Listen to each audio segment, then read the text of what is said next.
still kind of can't get over the feeling how that happened. I mean, like the opening pitch was, I have an idea about an immersive all experience. I mean, it sounds like a Mel Brooks movie that never got made. Katie believed in me and said, trust me, that she was an excellent partner to make sure that the work was accessible, but also impactful to the conversation. So it's a huge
The nights are the worst.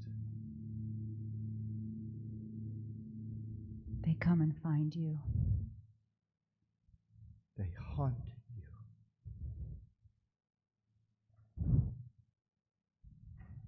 When you're young, it's easy to be distracted. Distracted with the kids, with making the house, with making a life. But when you're older,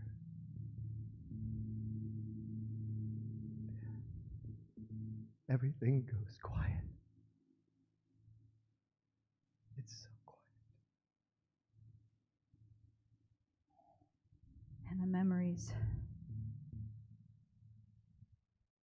they come and find you.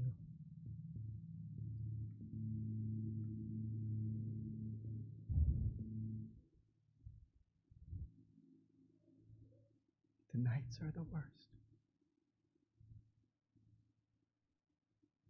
The nights are murder.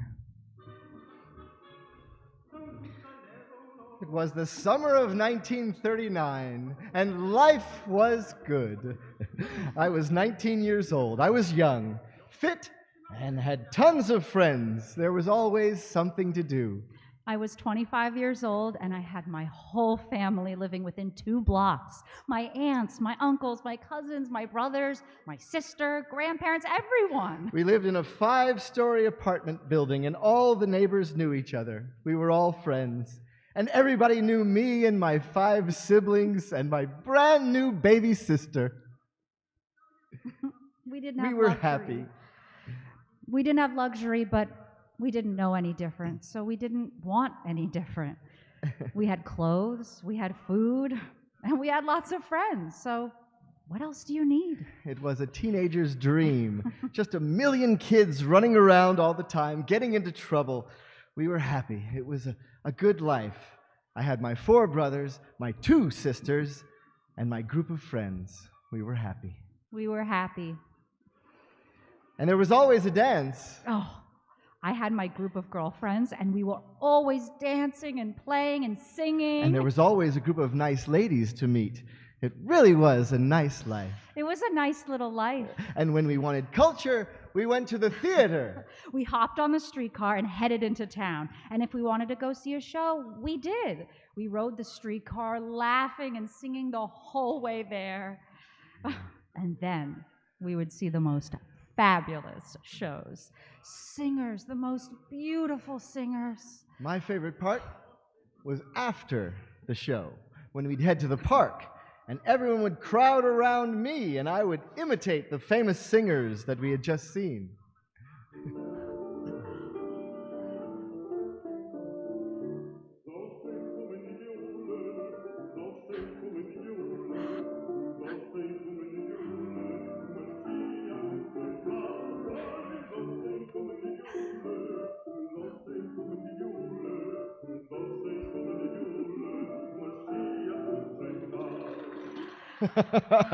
I had a nice voice. It was a lot of fun. And the movies. Oh, we loved the movies. We could just hop on the streetcar and go see a show. Me and my group of friends would curl up in the cold, dark theater and drift away into the magical world of musicals. I loved the big screen. I would sit there and think to myself, I could do that. My voice is good enough. I could sing on the big screen. It was a nice little life. It was a nice little life. And then one day, everything changed.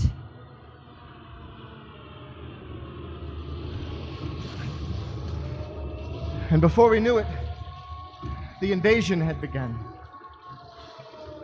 It was so loud. It was so horribly loud. It shook my bones. Destruction, chaos. We hid in our family grocery store, praying for it to stop, praying for them to leave, praying for it all to end. I don't know what came over me and my brother, but when we heard the news, we began marching in search of the Polish army. We were determined to fight and defend our country. We found a Polish brigade entrenched in battle, and in our pedestrian clothes, we demanded to join them. A Jewish soldier in uniform grabbed me by the shoulders and yelled in my face, "Run! Run for your life! I have to be here. I have to wear this, but you don't. So run!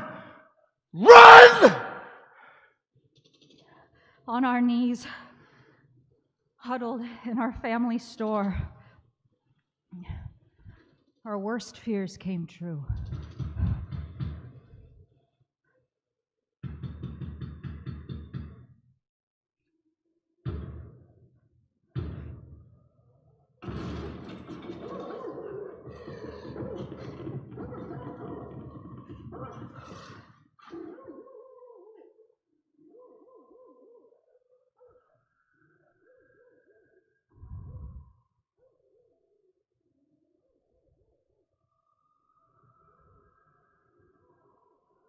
When we returned, the town square was full of Nazis.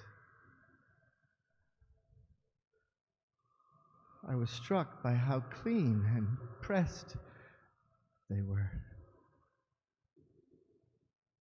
How young they were.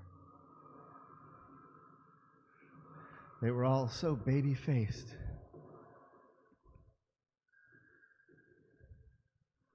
And not all of them were in Nazi uniforms.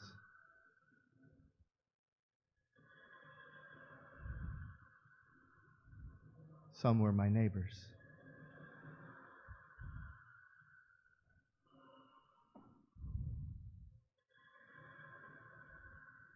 They made us stand in the streets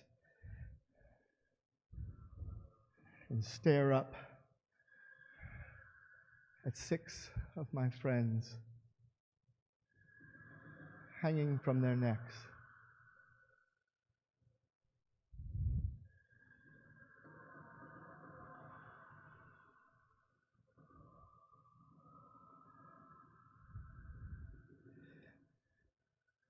As the days passed, they made every Jewish person hand over the keys of their homes and businesses. They did it in the streets, publicly, so everyone could watch.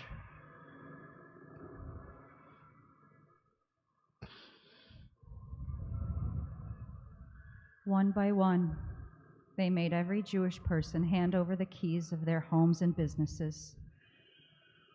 Our home was our business. My grandfather built it with his own hands. Our family name was printed above the door. And then suddenly, it was no longer ours.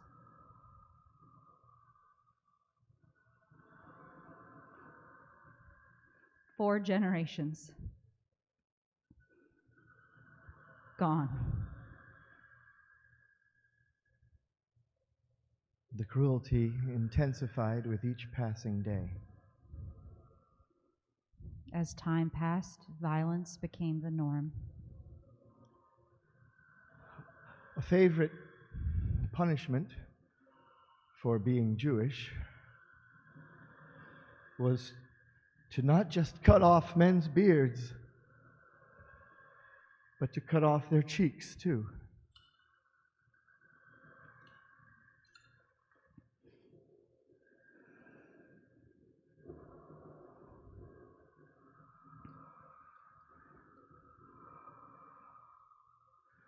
Blood filled the gutters.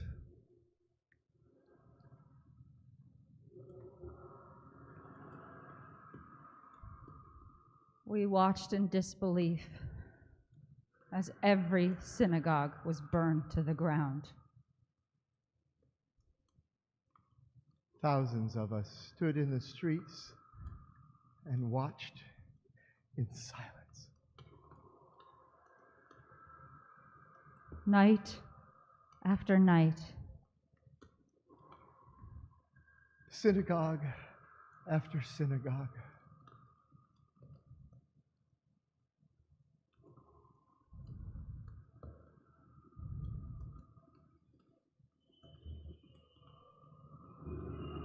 engulfed in flames.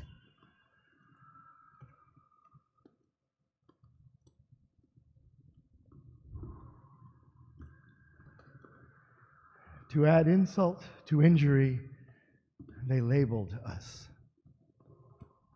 On our right arms, 2 inches above the sleeve, they made us wear white bands. affixed with the blue Star of David. The penalties for not wearing it were monstrous. The violence mounted beyond our wildest dreams. Public executions became a daily occurrence. My family was on the verge of starvation. It became clear that I had to leave. We could be Jewish, but we could not be Jewish here. We could be Jewish, but we could not be Jewish here.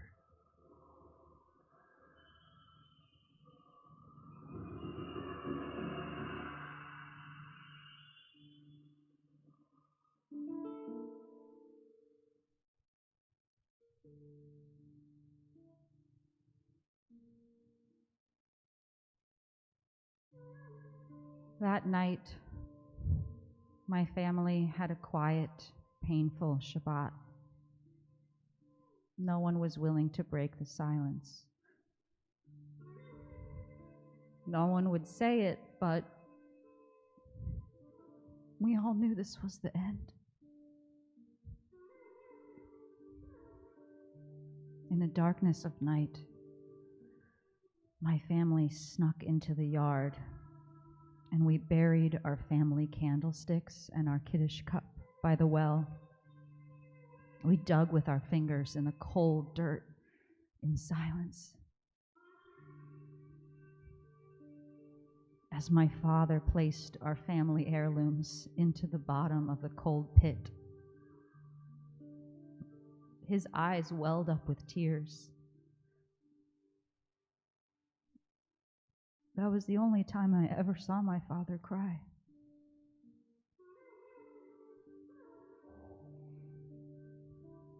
My family shared a stale roll that night. We passed it in a circle between us, everyone taking one bite.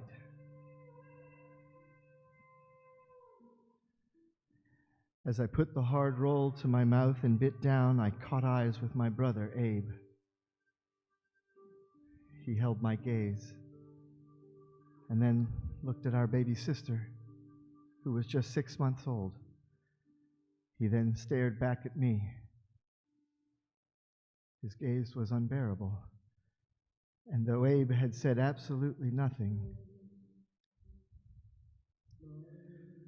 he was absolutely right.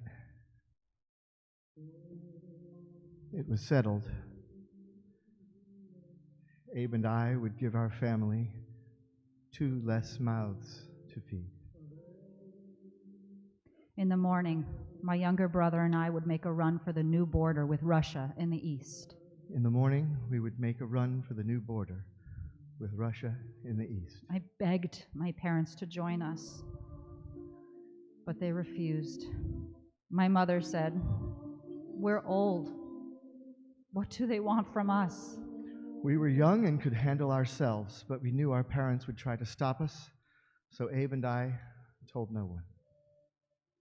My heart pounded in my chest. I grabbed the band on my right arm I grabbed the band on my right arm and ripped it off.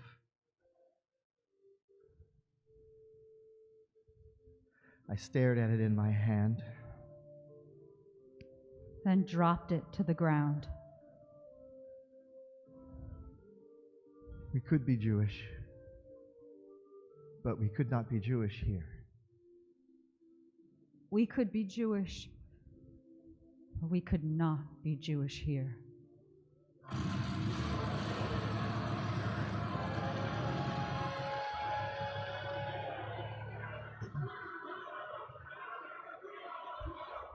When Abe and I got to the border, it was chaos, screaming, pushing.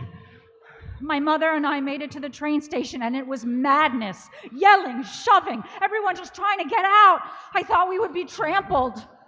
Despite the violent crowds, I held my head high and walked forward. I feigned confidence and pretended I was Christian. Freedom lived on the other side. I pushed my way onto the train, and through the window, I desperately looked for my mother in the crowd. I just wanted to wave goodbye. Keep your head forward, Ed. Just look forward. Get to the other side. When I made it to the Russian side of the border, I looked for Abe, but he wasn't with me anymore. And then I saw her. A Nazi was dragging her by her hair. I searched the crowd. Abe! Abe, where are you? Then I saw my brother being dragged by a Nazi back across to the German side of the border. Mama! Mama! Abe! And he was dragged out of sight. I could hear my mother's muffled screams through the window as my train pulled off.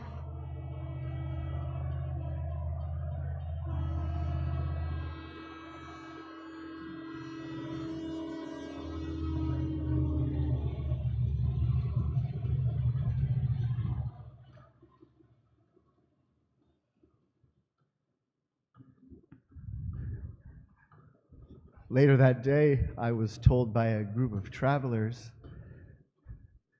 that Abe was dragged into a barn and shot. That was the last time I ever saw my mother. I cried for 2 weeks on that train.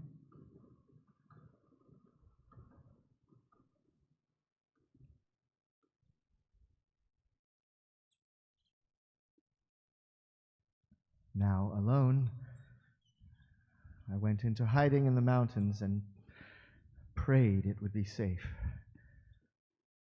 I prayed for the war to end. At the end of the train line, I went into hiding in a bombed-out butcher shop. I laid on the floor in the broken glass for weeks, praying that I could stay safe until I could be reunited with my family again.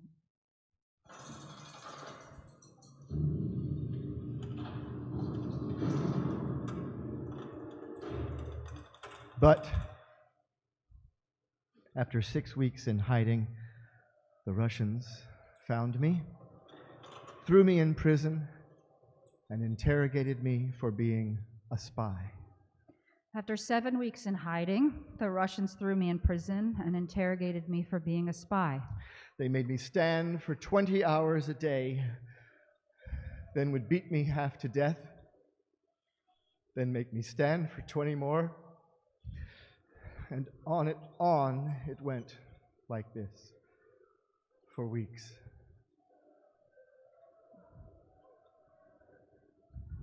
By the end of the second week in jail, the lawyer across the cell from me cut his wrists.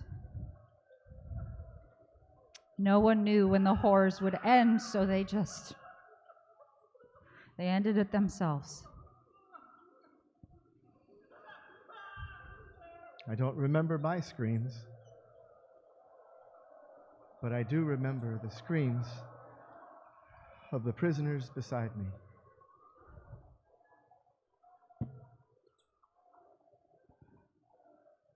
Their screams at night, I will never forget them. I will hear them for the rest of my life.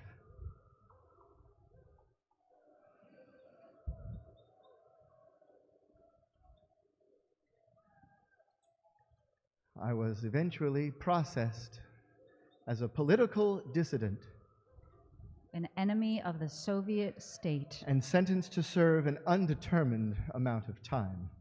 in the Russian slave labor camp system, The the gulags.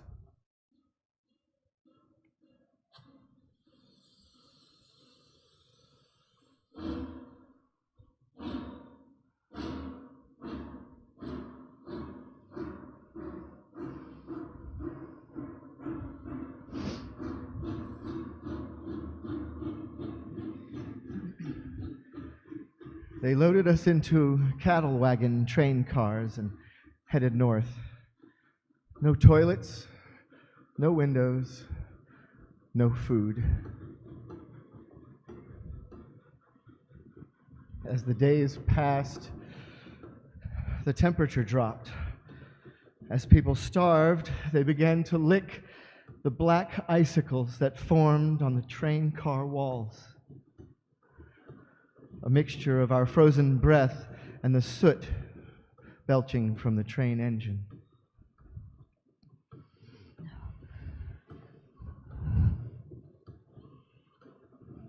In my car, there was a baby who wouldn't stop crying. I just wanted that baby to stop crying. Days of crying. It was grating on our nerves. It was too much. Just stop. Stop crying.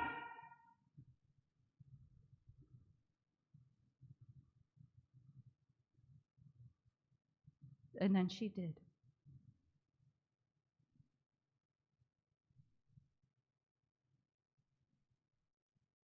That silence will haunt me for the rest of my life.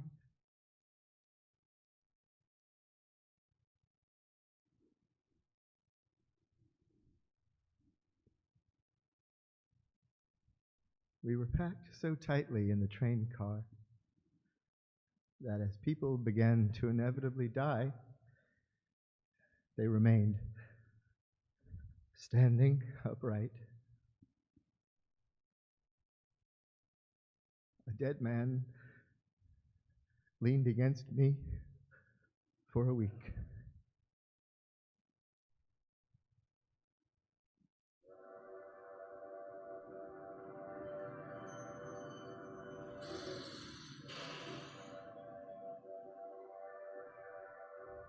Six weeks later, we were 1,000 miles deep into Siberia, just south of the Arctic Circle. When the train doors opened, a frozen cluster of prisoners fell into the snow. We walked over their bodies and stood in line to be processed. First, they took our belongings. Then they took our clothes.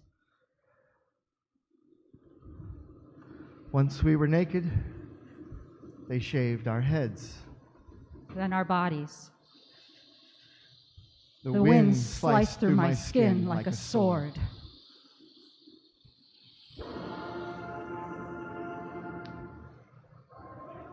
It was a work for calories program, so if we fulfilled our quotas, then we received 500 calories of stale bread by the end of the day. 16 hours a day outside in the lashing snow, we cut down the largest trees and dragged them to the river. We burned far more calories than we consumed, so most of our camp starved to death. The rest of them froze to death. As we trudged through the snow in long lines, prisoners dropped face first and were left behind. No burial, no goodbye. The snow took their bodies. We just kept walking.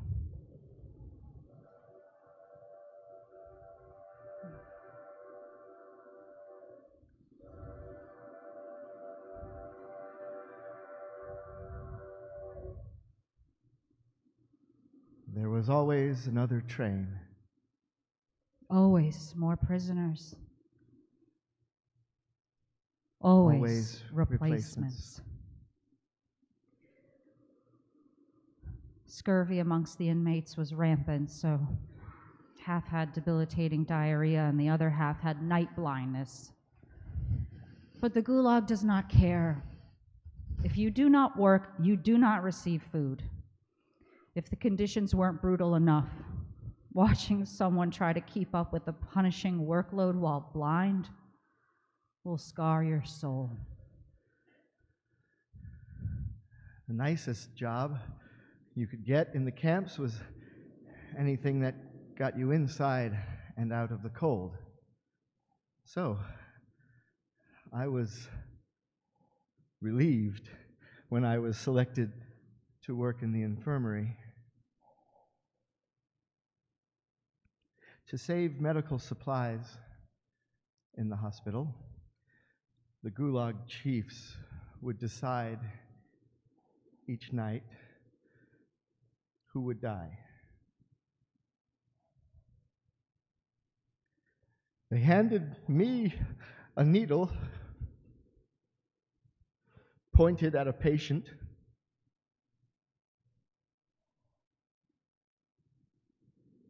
And then it was my job to euthanize them. I had to kill my fellow inmates, my friends.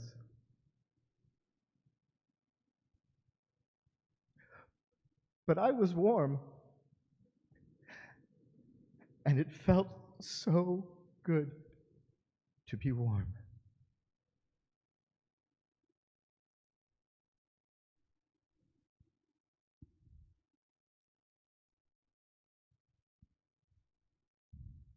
There was no fence, No barbed wire, no perimeter. only 1,000 miles in every direction, a frozen wasteland that would eat you alive.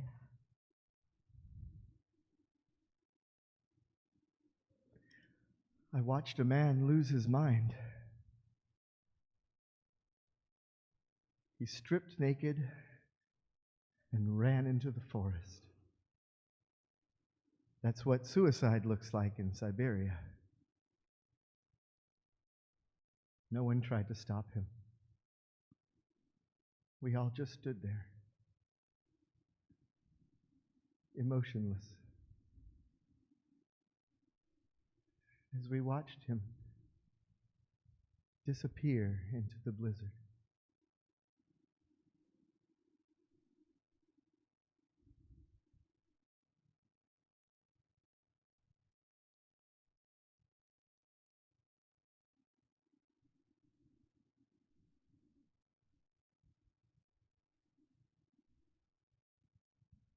After 2 years of surviving in Siberia, we learned that the Polish government in exile had negotiated on our behalf, and Polish prisoners would be moved farther south. After 2 years of surviving in Siberia, we heard that another camp would merge with ours. Polish prisoners who had been living in a camp even further north than us would come to live in our camp. We hiked 100 miles to a boat south, but the river was frozen solid, so we hiked another 100 miles through the frozen landscape. Many prisoners died on the march, but at night I set snares and would check them in the morning before we left. I caught a rabbit, and for the first time in 3 years, I had a real meal. I filled my belly with raw meat and pressed on. After 200 miles of hiking in the snow, we arrived at another camp. I didn't think it was possible. Their prisoners were more gaunt and sick than ours. I couldn't believe how big their camp was. Tens of thousands of prisoners sprawling in every direction. How could Russia have so many enemies?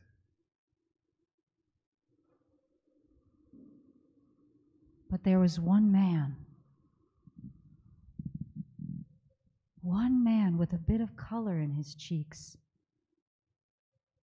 and a rabbit skin over his shoulder.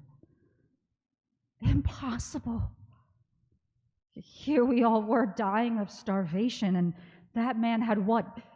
Caught and eaten a rabbit? That man was resourceful. That man could save my life. So I approached him and I introduced myself.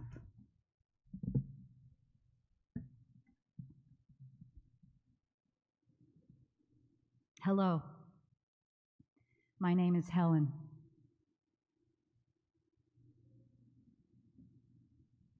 I met a woman. She introduced herself, so I did too. Hello. My name is Ed. I told him that I was resourceful too, that I knew how to find mushrooms in the springtime and make sewing needles from fish bones.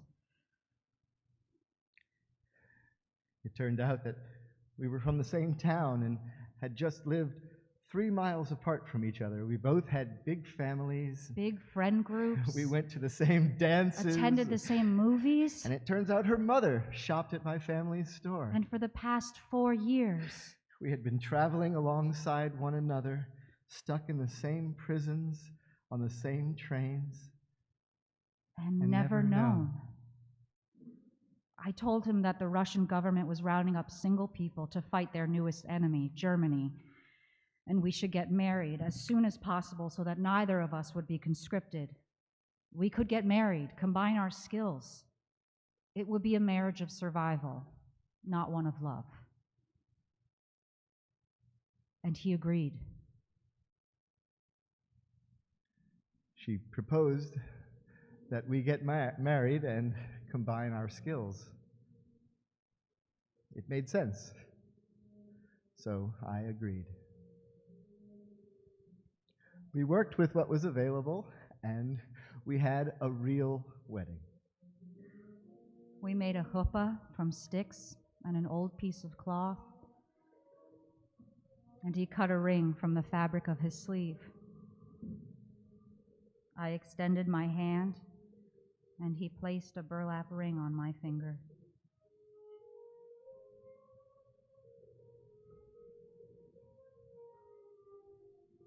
We couldn't find a glass, so we tied a bundle of twigs together, and it worked just fine.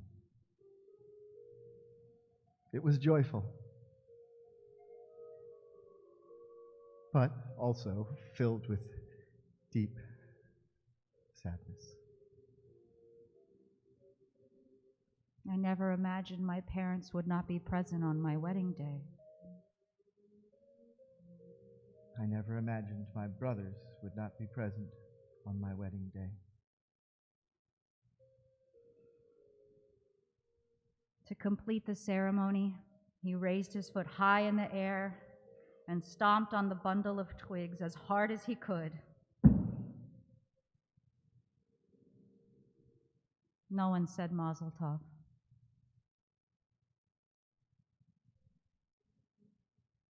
No one said Mazel Tov.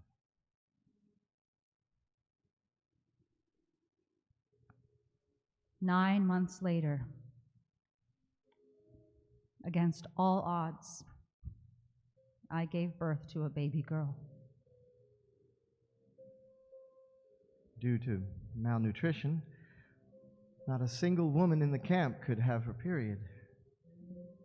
And yet, with no food, no clothes, and no medical supplies, my new wife carried to term and delivered a healthy girl.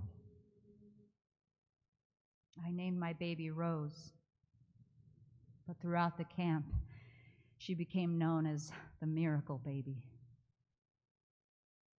Into this frozen wasteland, we had brought life, a little miracle. But in negative 30 degrees and with no food, Rose quickly became ill. Unless something happened, my new baby girl would die. And just before it was too late, word spread that the war was over.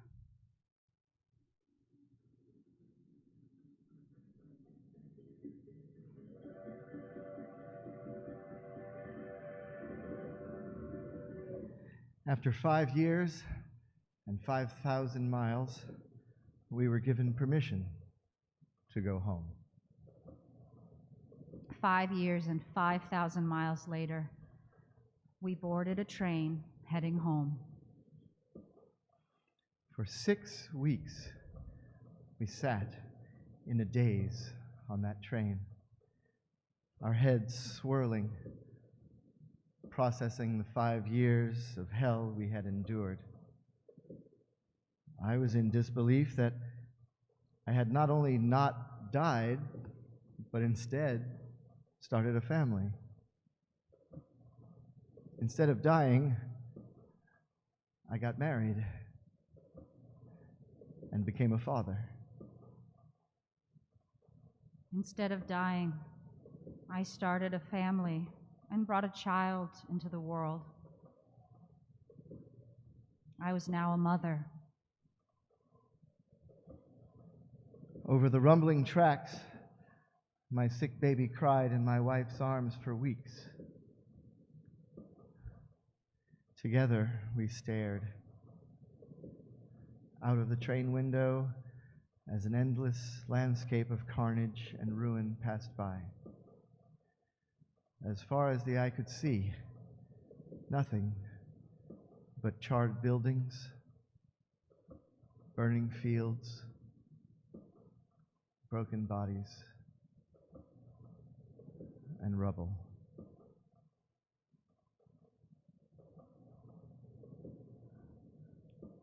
The 6 weeks on that train are a blur, but I do remember my husband trading his scarf for a bag of grapes. It was the first time either one of us had had fruit in 5 years. That first grape I put into my mouth was the most incredible thing I have ever tasted. As the sweetness of that grape washed across my mouth, my eyes filled with tears. The world was burning,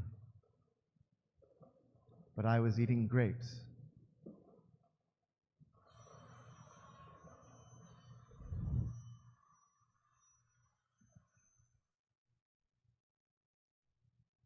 And then we were home. We silently walked through the charred remains of my town.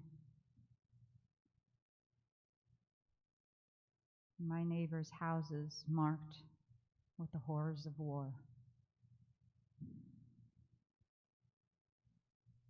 I found myself standing in front of my childhood home. A sign with my family's name still hanging above the door. And then my wife went cold. She was staring at her childhood home. There was a sign with her family's name hanging above the door, just like she had said.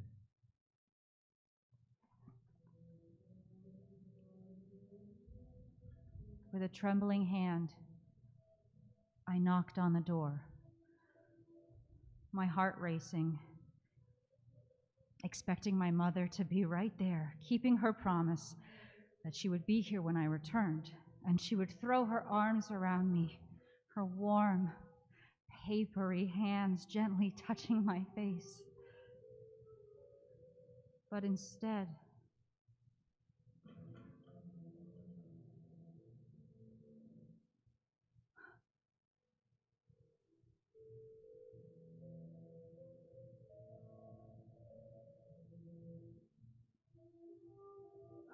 the gardener answered the door. He stared at me for a moment, his eyes squinting, confused, and then he said, I thought you were dead. Everyone is dead. And he shut the door in her face. The blood drained from my body. I threw my arms around my wife as she went limp, and we staggered along the side of the house toward a well in the backyard. She collapsed on its stone edge. I stared down into the darkness below, a cold numbness spreading through my body, and I could feel my weight shifting forward, down. I had survived 5 years of hell just to see my parents again. They had been my reason for living. I could feel her body gently pitching forward, her weight beginning to shift. The silence was horrible.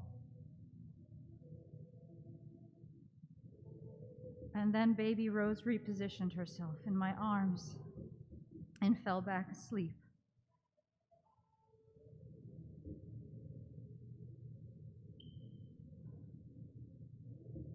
I was holding a miracle.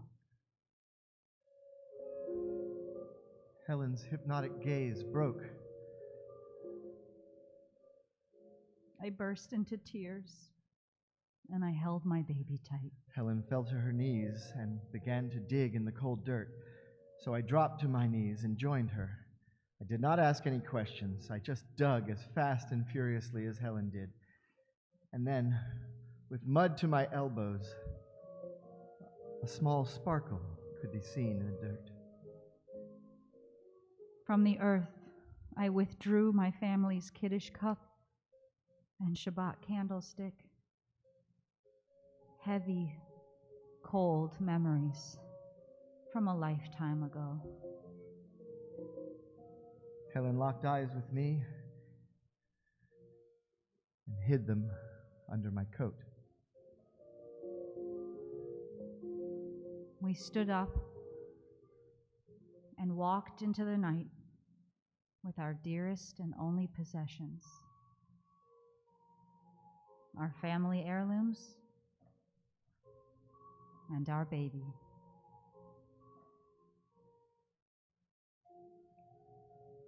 We could be Jewish, but we could not be Jewish here.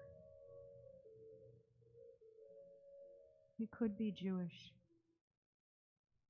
but we could not be Jewish here.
Good afternoon. Thank you all so much for having me here at the 1986 Survivors Conference of South Florida. It's a pleasure to be with you, and thank you for allowing me to share with you. My name is Ed Lefkowitz, and truly is an honor. We, the survivors, we share a common bond. Each one of us has a story of suffering and survival. But for a stroke of fate, we were no different from any of those who perished. All survivors of tragedies, we all ask the same questions. Why was I spared? What am I to do now to justify my survival? There are never any deeply satisfying answers to any of these questions. Many survivors, they say it was destiny that we to survive to tell the world of the atrocities. But how can I agree with that? That means my 45-year-old mother, my 51-year-old father, my brothers and sisters, all ranging in ages from 4 to 18, that they were destined to die in the gas chambers of Auschwitz, on the freedom ship to Sweden, in the Lutz ghetto of starvation. No, I can't believe this. There's no answer for it. But for those who died, we speak in their name. We speak in their voice. And we speak with their memory with us wherever we go. To turn our backs on the Jewish culture, on the Jewish history, even God, that would have been natural, even logical. We were dragged from our homes, torn away from our loved ones, sent to remote factories of death, and yet we were not consumed by the need for physical revenge. We did not become murderers. Instead, we chose life. We made new lives, and we have remained faithful to all of those who died. Yes, we resisted, we did, but not by force, but by spirit. We remained human, and to maintain humanity, that was an act of resistance into itself. It was an act of courage. We were not looking for sympathy.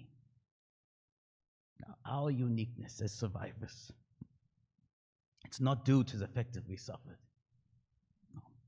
It is instead because of the way that we have responded to the suffering. In the moments of our deepest despair, we clung to hope in spite of hopelessness. We dared to dream, never even really believing that our dreams would ever come true. And after liberation, we faced a new reality. Where do we go? How do we begin? There were years of struggle. There was hard work, but then there were also achievements. By tenacity, hard work, and decent conduct, we survivors, we managed to make significant impact in our communities. We have contributed far beyond the numbers in medicine, commerce, science, the arts. But when you ask us, what do we consider our greatest achievement? We all answer the same. Our children. They are the pride and the joy of the survivors. How is it that we, who have been starved and tortured, deprived of any family, love and guidance, that we are the ones who brought to this world this most incredible second generation? They are brilliant, capable, ambitious achievers. Most are professionals in just about any field that they choose. Wherever we settled and whatever we did, the Holocaust imposed upon us a unique legacy. But now it is also upon our children. Entire generations, they have risen from the ashes. Helen and I, we are the proud parents of 2 daughters, 4 grandchildren, and we have even lived long enough to play with our beautiful great-granddaughter. The Holocaust for us, it is a source of commitment. Again and again, we continue to remind those who don't know, as well as those who don't want to be disturbed by the memories of the tragedy of which we are the surviving witnesses. In doing this, in recalling the past, we reflect on modern-day realities. These days are growing shorter for the survivors. We are dwindling our numbers. Soon we will all be gone. But we must see that our past is not forgotten, that our heritage is passed on to the future generations, and that the legacy of struggle and survival continues. God bless Israel, and God bless America. Thank you.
idea. We don't have to talk over that.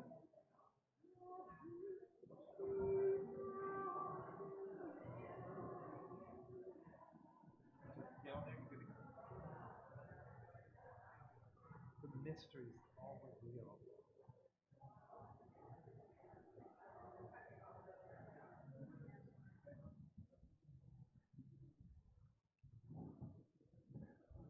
Alrighty. Check. We're on. And we have these two. We're That's mic'd. right. We're such a small room. I think we're over mic'd. You can hear us? Okay, go. Hey, everybody, I would like to please introduce, for those who do not know, Brian Batt. Hi. Thank you. Well, I came to see Only Miracles when it was here in the sanctuary, and I was so moved by it. And once again, I was moved by the incredible storytelling and the story itself. I must say, this was wonderful, but that was wonderful too. There's got to be, we got to find a middle ground where, we can have, there was such, I remember the first time, just watching these young actors play the Nazis and everyone playing the different parts, and you were in it. You were with the characters going through. You were with Eb, you were with, Helen, and you lived it with them. And you looked in the eyes of the people that were torturing you. It was so immersive, and it brought such life to it. And I was so inspired, and I just thought, this has to be seen by kids. As you said, the generations they're dying off, the survivors, that this must be kept alive. And I think the one way, in person, you can read about it, you can watch a movie, but until you look into someone's eyes and you feel their heart and you see their pain, it's and I'm talking too much. We have a question for you, Dodd. You're hired. So, what inspired you to do this? And what was it like telling someone else's story that was not really yours, that you had to really research and come from And I'm talking again too much. No. So the origins of this story are that it is my wife's family's story. So the Helen and the Ed are my wife's grandmother and grandfather, and our child, our first child, we have two, our first child, her name is Edelyn, which if you take the names Ed and Helen and combine them, that is where her name comes from. I had, for years, told Alex that she should tell her parents' story, and would over and over and over, and wasn't kind of, the needle wasn't moving. And then I remember getting like a bit forceful and saying, "Okay, we're sitting down, like right now, literally, we're sitting down. We don't have kids, or their babysitter or whatever. I'm like, we're gonna do this right now, pen to paper. Let's start the sketch." And within 5 minutes, certainly before 10 minutes, Alex was a sobbing mess. And I was like, okay, got it. So this is not going to happen. And then I realized why all that resistance. It's a deeply emotional. It's deeply emotional, and she carries that. She has deep memories of her grandmother, and. So now skip to 3 years ago. I'm getting my master's at NYU. Sorry, my undergrad was NYU at Tulane. Sorry, and you get around. So the MFA was interdisciplinary study of the performing arts. So I have to say that where this really started, I had always wanted to tell that story. I've been talking about it for a decade, but it never was my story. It was always about trying to get my wife to tell the story because it was her story. And then now skip to me being in this academic environment that was all about, everything. It was I was taking classes on 3D projection mapping, and I really, a sound design, the sound design you listened, like I designed that. Like it was a place to try to learn all of these things, and I was really obsessed with podcasting, and I wanted to, and I still am, and I listen to a million audiobooks, and I'm an audio learner, and so I wanted to find a way in this theatrical context to try to combine all of these interdisciplinary forms. So now skip to, you have to come up with something, whatever your final thesis is, and I got permission to just say, can I take this on? And I think, and now I know, because my in-laws have told me, that it was a real gift for them, because I know, they desperately want the story to be told. It's just, skip to 5 minutes in, Alex crying. It's so emotionally loaded. It's so hard to tell it. So sometimes you really need to trust you have to be trusted on the outside to be able to tell that story with respect. That immersive experience was, I said, you know what, grad school's the place to throw all the spaghetti at the wall and try to do, at that point, I was like, I'm going to try to do the impossible. Is it possible to tell the story, to have the protagonists in the story you're telling not cast? Like, how do you tell, Moby Dick without Ahab and Queequeg? How do you do it? Like, is it possible? And no whale. And a whale. Well, the whale kind of shows up at the end, It's like called Moby Dick, but like it really shows up in the final 100 pages. So it was like, is it possible to tell Helen and Ed's story, but actually never cast them? So can the audience, what I wanted to do was try to have a total transition from the audience becoming the performer, the audience becoming the subject matter. And it's like, how do you do that? How do they get off book? How do the actors know what to do? And so that was when I got the idea to actually have radio frequencies and have everyone wear headsets so that you always knew where you were and you knew your lines and you knew your text, which then opened Pandora's box. But then it was, for me, that was my podcasting and sound design thing, and then I got to design the sound and lean into it that way. But then, back to my opening monologue, it ended up being incredibly complicated and expensive. And so now here we are. So, and also, what were some of the obstacles that you came across while you're putting it together? Was it, I mean, we only see the finished product. We only see, as being an actor, there's all the rehearsal, there's the tech, there's all these other things that come together to make this happen. Yeah. What were some of the? So, I mean, I could do. What were the bumps in the road? I could do a million, but I think what's probably the most, feels most relevant right now is the heart and soul of the piece, which is how is telling someone else's story. I could do the technical thing and the people thing and the money thing and whatever, but it was really about the trust of my in-laws, honestly. Dr. Yavne Klo, so quote her, fantastic, summarized it perfectly, where I was explaining to her that even though I had been in the family for 13 years, married to their daughter, father of their grandchildren, it still was not until 2 years into the process that they even turned over those letters and everything that's on that table out there. Every day was tricky.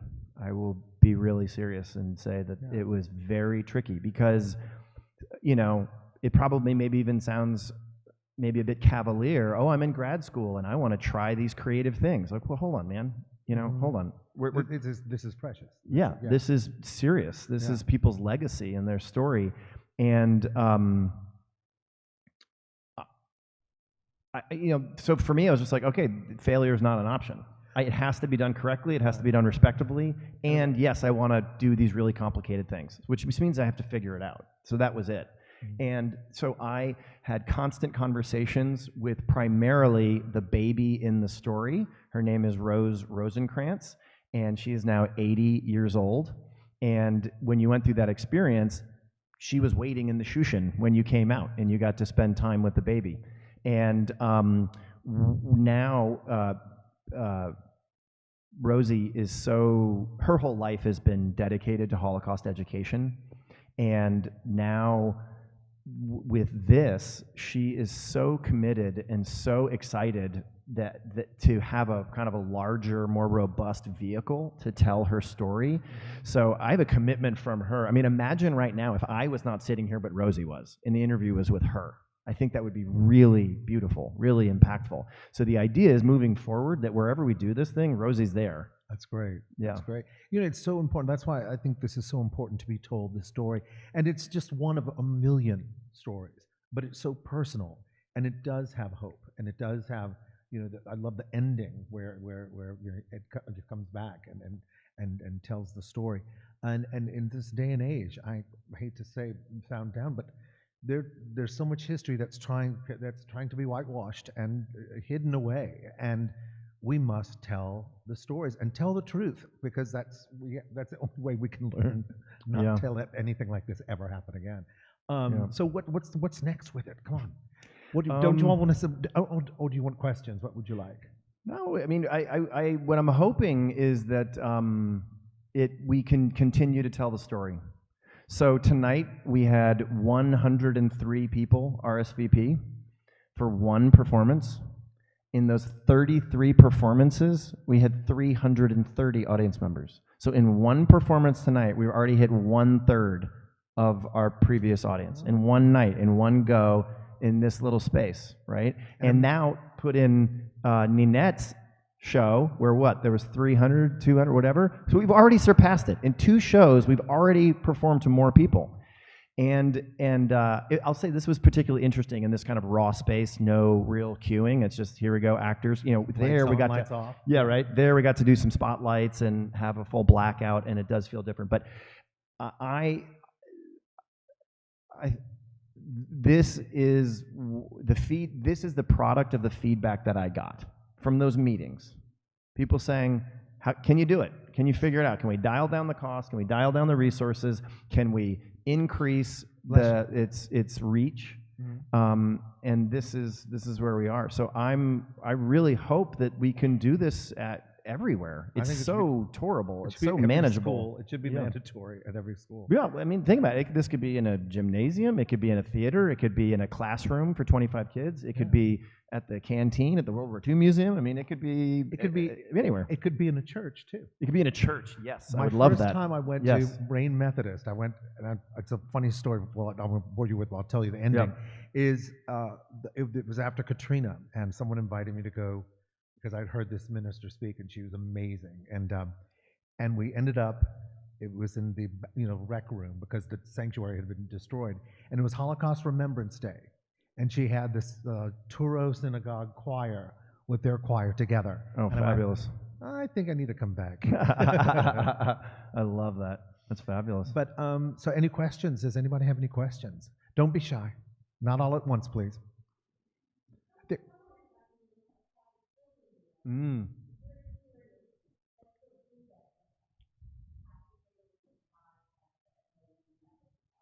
Mm.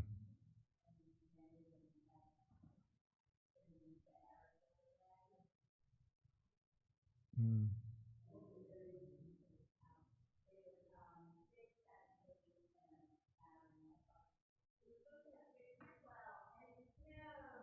Oh. You should have done it in the snow. It would have been more appropriate. Right? Very method. Very immersive. Suck it up, kids.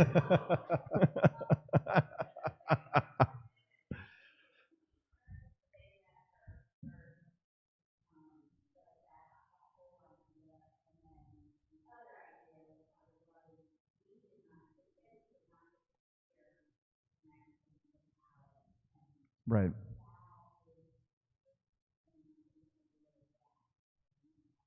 Right.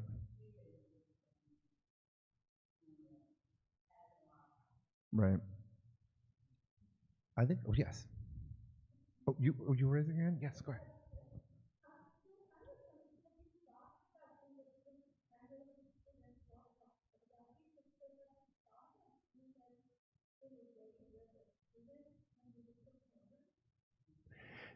Yeah. So yeah. Yeah. Yeah.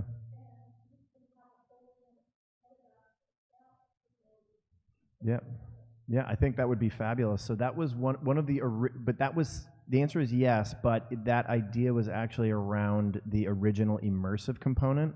So the idea was to go to communities, synagogues, universities, wherever, and have it, we have a rehearsal period where where it's kind of an of, by, and for community, where it would probably literally only be me and maybe a sound technician to show up to be able to work with people and have them perform it everywhere.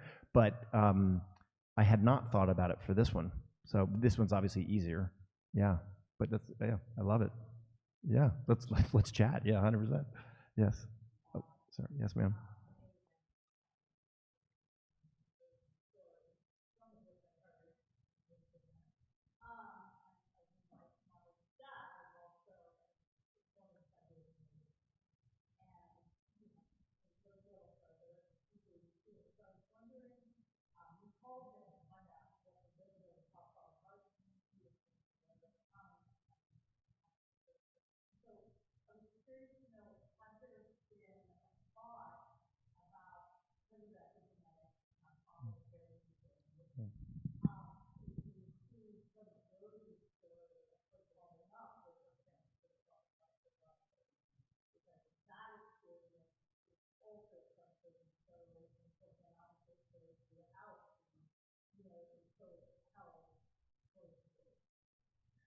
Only Miracles 2?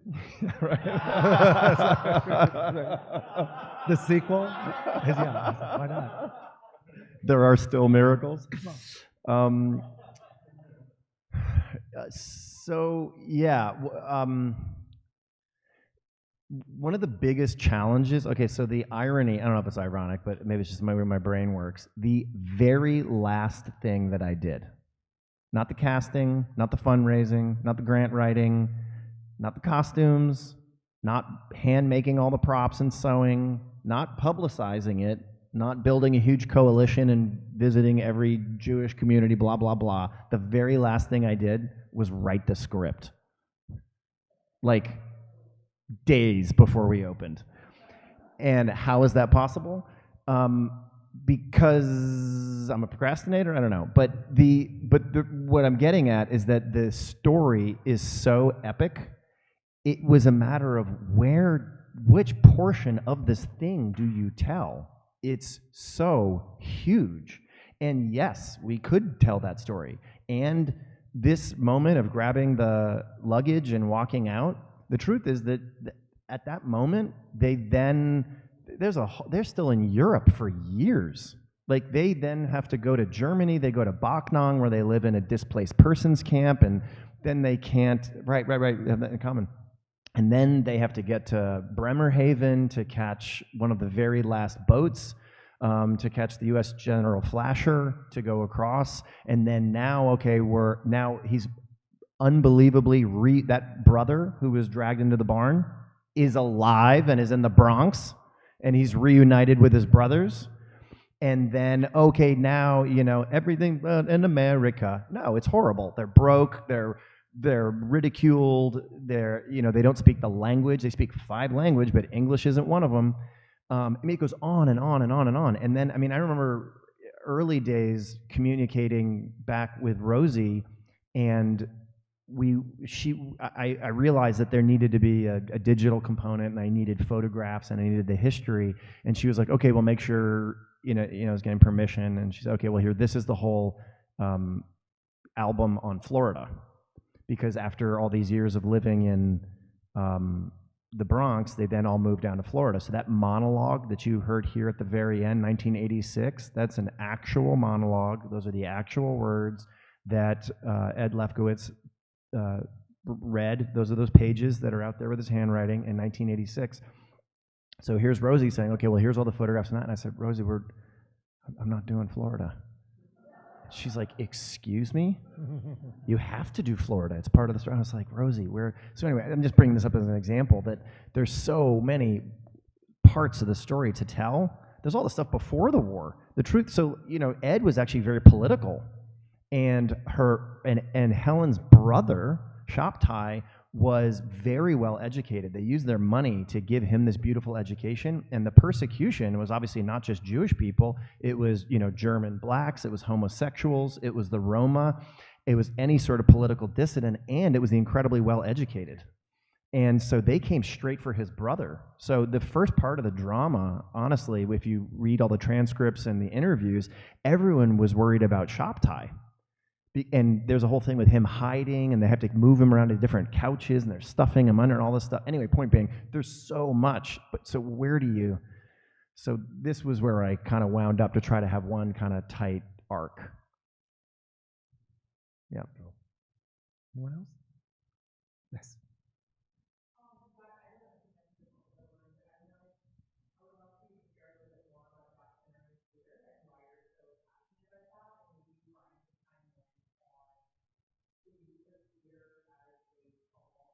Hmm.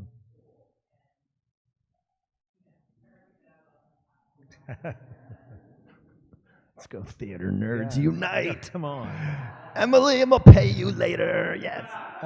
Theater is the answer, There's y'all. nothing like a powerful theatrical experience. You just saw one tonight, and it can move you. Like you said, the children were moved to tears. How often do these young kids get moved to tears with some live performance? And what's, I think, so important about live performance, especially for children, is I think we have to be really careful what their first theatrical experience is, because it can go either way. Now, I don't mean it's going to be ruined, but unfortunately, so many people see bad theater early on, and it turns them off, and they don't want to go back. And I was very lucky at Newman. It was Bye Bye Birdie, and it was just, I walked out singing the entire score, and my friend Howie Moses was like, "How do you know this already? You just saw the show." I was like, "I don't know. I just do." It's a gene. It's a musical theater gene. For those who don't know, Brian then went on to have a storied Broadway career and has been in about 15 Broadway shows. So it all started at Newman. Yeah. But telling stories through theater, it's the oldest form of communication. The one caveman stood up and said, I got a story for you. But no, well, it's true. Write them on the wall. Yeah. Yeah, I mean, I don't know. I agree. I think for me, I love museums. I go to museums in every city I'm in. However, I think that is a form of communication that does not speak to everyone. Everyone is not the same. So, in museum parlance, there are skimmers, swimmers, and scuba divers. And so your scuba diver is, that's, you probably have one relative or something, y'all are done in the lobby eating, and they're like in room 2, like reading a plaque, like doing the QR code so they can go to the interactive, and you're like, oh my God, you haven't even gotten a Matisse? Like, come on. That would be your deep diver, right? That's your scuba diver. Then your skimmer is the person who's like, cool, I like Picasso, and then all of a sudden they're like in the gift shop, right? And then your swimmer's like somewhere in between, right? And but like when it comes to the Holocaust specifically, I think that sometimes this is going to sound, I don't know, let's just pick a different topic because it just sounds bad, I think. But like, okay, I don't know, the Jazz Museum, let's do that. Yeah. So like you look and you're like, okay, that's a trumpet. Okay. And then you go over here and you're like, okay, it's sheet music, it looks brownish and old. Okay. And you're like, okay, that's a shoe. Okay. Right. And like, it's really hard for me, I'll say the way my brain works, is that the story is what sells the briefcase. This was the briefcase that Satchmo showed up. Right. And you then hear the story. Yeah. And now the briefcase has meaning.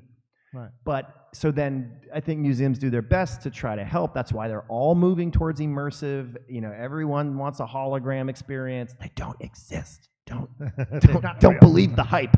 Hire a real actor, please. So there you go. Hire Brian, and he will be your living hologram. So I think the idea of telling the story helps, for me, the way my brain works, helps me get an into the subject matter. So if you sit and just look at all the things, okay, cool, that's great for some people, but not all people. Look, now there's so many questions. Yeah, Sure. and I think we should wrap this up Wrap it- pretty okay. soon. I don't want Quick, to be quick, quick, respectful I'm of people's laughing. time. Yep. Yep. Yep.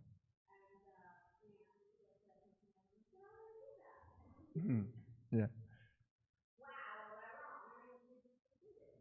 Oh, thank you. Well done.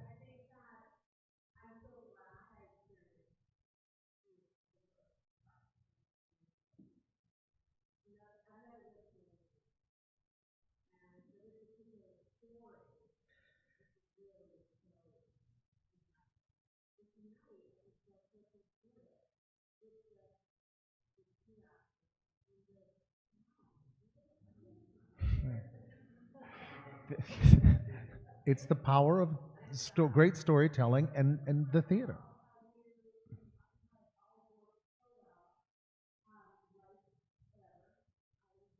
Wow. Wow, thank you.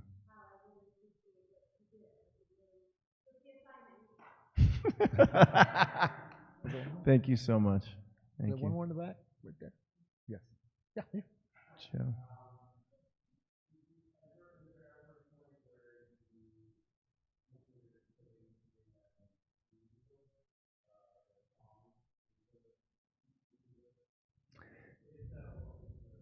Yeah.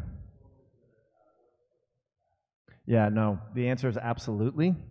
And I was sitting back there tonight, and I'm just like, how do I do it? I mean, every time I watch it, I have these ideas for these scenes that are not here. And just so everyone knows, because people are looking at like, tell me this is a joke, right? We're not going to like, do the 11 o'clock number in sick diff car.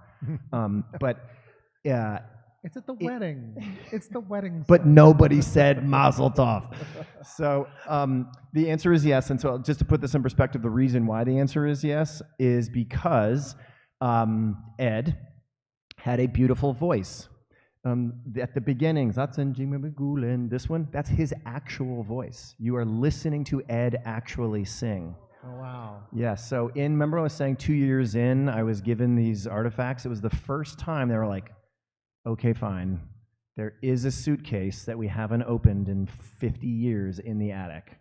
And I got this thing, and all the pages were stuck together, and I, wedge with a little razor to pull them all apart, and it took me 15, 20 hours to scan everything. And then the way my brain works, I then upload them, then I had AI read them all to me. And then I found in there old cassette tapes. And I'm going to tell you, it is harder than you think to get information off of a cassette tape. But I talked about 3 different companies, and I found this place in California, blah, blah, blah. And then I got the information from them, got these files, and went scrubbing through, and then I actually found that track. And I was like, you've got to be kidding me, that's him. And you can hear him talking, and you can hear that, so we know it is him. And it was interesting, for their kids. That's my mother-in-law, and her sister actually heard their father for the first time. They'd never heard that recording before. So that's all just a little story about his beautiful voice. He, his life. I was about to say his life was taken away from him, but the thing is, that's the whole monologue at the end. It wasn't. He found beauty and redemption, and he what he built was unbelievable. But that dream that he had, him in 1939, I love it. He's like, the show, yeah, the super famous guy, but the best part was me doing it better than him for all my friends in the park. And that's real. That's a real story. And so he did have this beautiful voice, and so he was like, I'm going to be a star. And then all this horrible stuff happened. And so now skip to him, not speaking the language and being broke and have to build a life from scratch in America. And so what does he end up doing? He ends up becoming the assistant cantor, which is such a beautiful fusion of those things, right? Staying true to his Jewish roots, but also finding a way to sing. So clearly he has that gene. Well, both of his daughters, not only can't sing, it is whatever 8 degrees past can't sing is. And then you're like, where did that gene go? Holy smokes. Has anybody met my wife? Let's go! And the crazy thing is that it's all the grandkids. They're all the grandkids. There are how many? One, two, one. I don't know how many. There's 7, 8, and they're on Broadway. They're literally Elphaba and Wicked. Like they're literally world-class voices. So that gene is there, the singing. And so every, Alex's family always says that, your grandfather lives in you, and it's his spirit inside of you. And you, Alex, get to have this, you get to live the dream that he never could. Talia on Broadway, every night, 8 shows a week. You get to live the dream. And P.S., she's in Parade right now, for those who know the story. So that's another really beautiful thing. You should Google that if you don't know it. And then believe it or not, Joe, there's actually a third really great reason of why there should be music here. And catch this. This is another whole story, JK, back to you, like not being able to tell the whole story. Ed was in Ukta, which is 130 miles south of the Arctic Circle. That's where that's his story, right? And then he goes further south. He goes further. I promise I'm wrapping this up. He goes further south and joins Helen in Syktyvkar, right? Still horrible, but still south. I found one paragraph in one letter where Ed casually mentions, I didn't find it in any of the hundreds and hundreds of other pages, that he was transported to Vorkuta, which is, so there were hundreds and hundreds, call it 500 gulags. They're all horrible, but Vorkuta is kind of the Auschwitz. It's the worst. And if you, on the map that was running out there, he's at the Arctic Circle, and then it is 1,000 miles northeast in the Arctic Circle, and you go there to die. Nobody comes back. The crazy thing is that I know all of this because I found original letters and had them translated and read inmates' stories from Vorkuta. And one of the Gulag bosses who was there wrote a memoir about, imagine reading like the memoir of a Nazi. It is really hard to get through because it's just numbers in him. It's like everyone's a nail. Like there's no emotion in it. And that Gulag boss is famous because he loved music. But he was stuck in the middle of nowhere. And so what he did was all of the artists, of course, were also all arrested. And so the entire ballet company and opera company from the Bolshoi in Moscow were all arrested, all put on a train, and all sent to Vorkuta. And he also had all the writers arrested, had them sent to Vorkuta, and then tasked the writers to write a musical about the glory of communism and Soviet Russia. That's a fun musical. And then got a director arrested and brought in and directed a show with literal world-class talent from the Bolshoi, prisoners, about how beautiful their life is and how they're bringing to life the communist dream. Wow. And they performed it. And guess what? Ed, this burgeoning singer, gets sent to Vorkuta and shows up, and all of you would wait for a bowl. They would boil all the bones and the guts of the fish, the scales and stuff. All the actual food went to the Gulag bosses, but the gunk that was left over was boiled in melted snow, and then they poured it. It poured like a cloudy, whitish color, and you would get your little bowl, and you would sit and drink it. And together, he heard the opera singer singing. And you can hear his voice. It's very operatic in nature. And he goes over and befriends them and sings for them. And they're like, you're a homie, get in here. And what he started to do, he being Ed, started to trade his voice. Because the whole thing was you had to find a way to get more calories. If you didn't get calories, you would die. So you had to figure out how to get calories. And so what he would do is he bartered with the actual gulag soldiers. And he's like, I will sing for you if you will give me the crumbs on the bottom of your plate when you're done. And he became, I'm going to say friends, but friendly with the gulag bosses, got food, and then one of the gulag bosses, he's a very charming guy, and he is clearly a hustler. He's very creative. JK, back to your idea, there's all sorts of stuff that he did that was crazy inside, figuring out how to maneuver to stay alive. There's only so much time. And what did he do? He ended up figuring out which guy was in charge of the train dossier and had his name added and got himself out of Vorkuta on an empty train. Nobody leaves Vorkuta. Ed sang his way to freedom. So yeah, bro, Yeah. there needs to be a song. I think that's another show. I think that's a whole nother show. It's a whole nother show. That's it, yeah. Well, let's hear it for Only Miracles and Dodd Loomis and the wonderful and Alex Page. yeah.